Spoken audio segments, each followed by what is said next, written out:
Bismillahirrahmanirrahim. Alhamdulillahi rabbil alamin. Wassalatu wassalamu ala rasulillahi sayyidil mursalin nabiyina Muhammadin wa ala alihi wa sahbihi ajma'in. Allahumma alhimna rushdana wa islami syari anfusina. Uhayyikum bi tahiyatil Islam. Assalamualaikum warahmatullahi wabarakatuh. Sobat soleh dan soleh rahimakumullah. Riya dari bahasa Arab ro'a, yaro, ru'yan, wa ru'yatan, yang berarti melihat atau memperlihatkan. Riya bermakna memperlihatkan diri, baik ucapan, tulisan, sikap, maupun amal perbuatan kepada orang lain, agar diketahui dan mendapatkan pujian atau pengakuan. Dengan kata lain, riya adalah pamer atau memamerkan sesuatu kepada orang lain dengan tujuan agar terlihat baik atau superior. Bahasa gaulnya disebut flexing. Riya ini sangat berbahaya karena ia dapat masuk ke dalam hati secara halus dan tanpa disadari oleh seorang hamba. Rasulullah SAW sangat mengkhawatirkan umatnya terhadap masalah riya ini, sebagaimana sabdanya, Inna akhwafa ma akhafu alaikum asyirkul asgar.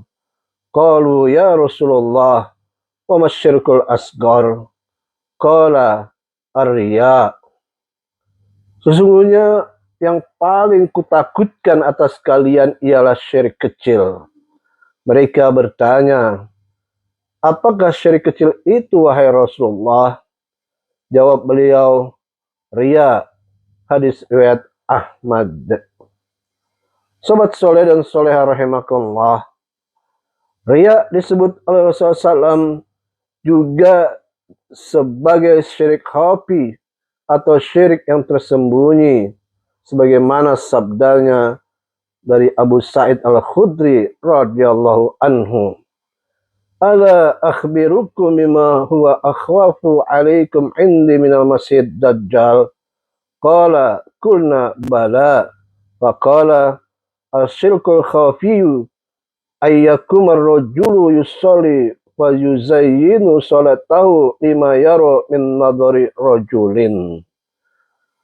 Maukah aku kabarkan kepada kalian sesuatu yang lebih tersembunyi di sisiku atas kalian daripada Masih Ad-Dajjal? Dia berkata, kami mau. Maka Rasulullah SAW pun berkata, yaitu syirkul khafi.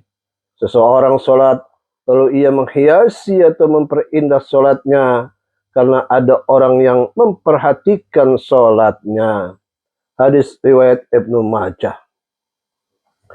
Orang melakukan amal riya tidak akan mendapatkan ganjaran akhirat, sebagaimana riwayat dari Ubay bin Ka'ab radhiyallahu anhu. Ia berkata bahwa Rasulullah SAW telah bersabda, Basyiril hadil umma bis sana'i wal if'ati wad dini wan nasri wat tamkini fil ard. Faman amila minhum amilal akhirati lid dunya lam yakun lahu fil akhirati nasibun.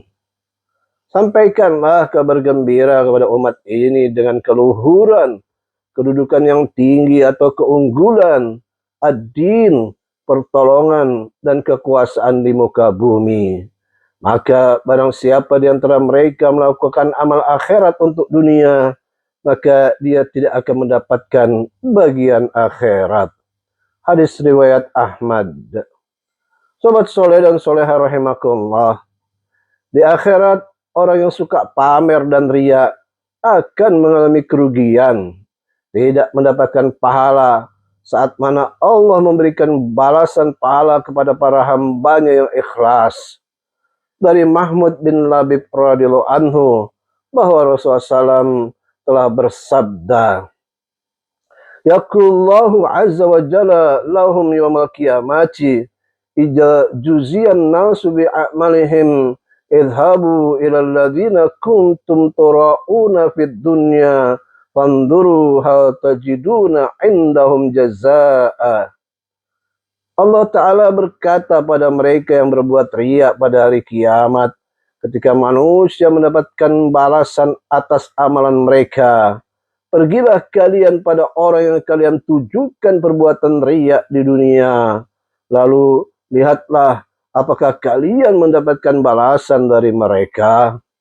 Hadis riwayat Ahmad. Sahabat soleh dan soleha rahimakumullah. Abu Hurairah radhiyallahu mengatakan pernah mendengar Rasulullah SAW bersabda bahwa sesungguhnya orang yang pertama kali diadili pada hari kiamat ialah seorang laki-laki yang mati syahid. Ia dihadapkan, Allah SWT mengingatkannya pada berbagai nikmat yang telah Allah SWT berikan kepadanya, dan ia pun mengakuinya. Ia menjawab, saya telah berpegang teguh karenamu sehingga saya mati syahid. Allah SWT berfirman, kamu bohong. Kamu berperang agar namamu disebut-sebut sebagai orang yang pemberani. Dan ternyata kamu telah disebut-sebut demikian. Kemudian orang tersebut diperintahkan agar diseret pada wajahnya hingga dilemparkan ke dalam neraka. Selanjutnya adalah orang yang mempelajari ilmu, mengajarkannya, dan membaca Al-Quran. Ia dihadapkan, lalu Allah SWT mengingatkannya pada berbagai nikmat yang telah Allah SWT berikan kepadanya, dan ia pun mengakuinya. Lantas Allah SWT bertanya, apa yang telah engkau perbuat dengan berbagai nikmat itu? Ia menjawab, saya telah mempelajari ilmu, mengajarkannya, dan membaca Al-Quran karenamu. Allah SWT berfirman, kamu bohong, akan tetapi kamu belajar agar kamu disebut-sebut sebagai orang alim, dan kamu membaca Al-Quran agar kamu disebut-sebut sebagai seorang qori, dan kenyataannya kamu telah disebut-sebut demikian. Kemudian orang itu pun diperintahkan agar diseret pada wajahnya hingga dilemparkan ke dalam neraka. Kemudian seseorang yang Allah telah beri keleluasaan, dikaruniai berbagai harta benda, lantas ia dihadapkan. Lalu Allah SWT mengingatkannya kepadanya kenikmatan-kenikmatan Allah SWT kepada dirinya. Ia pun mengakuinya. Lantas Allah SWT bertanya, apa yang telah engkau perbuat dengan berbagai nikmat itu? Ia menjawab, saya tidak pernah menyia-nyiakan kesempatan yang engkau berikan, melainkan pasti saya berinfak padanya karenamu. Allah SWT berfirman, kamu bohong, akan tetapi kamu melakukan hal tersebut agar kamu disebut-sebut sebagai orang yang dermawan, dan kenyataannya kamu telah disebut-sebut demikian. Kemudian orang itu pun diperintahkan agar diseret pada wajahnya hingga dilemparkan ke dalam neraka. Sahabat soleh dan soleha rahimakumullah, na'udzubillahi min dzalik. Semoga kita tidak termasuk 3 orang pertama yang masuk neraka tersebut. Karena itulah hendaknya kita selalu mengingat firman Allah Subhanahu wa taala. A'udzubillahi minasyaitonir rajim. Qul innama ana basyarun mislukum yuha ilayya annama ilahukum ilahu wahid. Faman kana yarju liqa'a rabbih falyamal 'amalan shalihan wa la yusyrik bi'ibadati rabbih ahada. Katakanlah ya Muhammad, sesungguhnya aku ini hanya seorang manusia seperti kamu yang telah menerima wahyu bahwa sesungguhnya tidak ada ilah kamu melainkan ilah yang Maha Esa.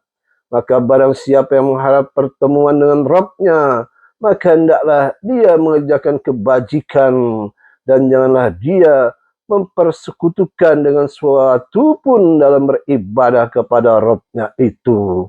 Surat Al-Kahfi ayat 110. Sobat soleh dan soleha rahimakumullah, kita cukupkan dahulu, semoga manfaat. Wallahu a'lam bissawab. Subhanakallahumma wa bihamdika asyhadu an la ilaha illa anta astaghfiruka wa atubu ilaik.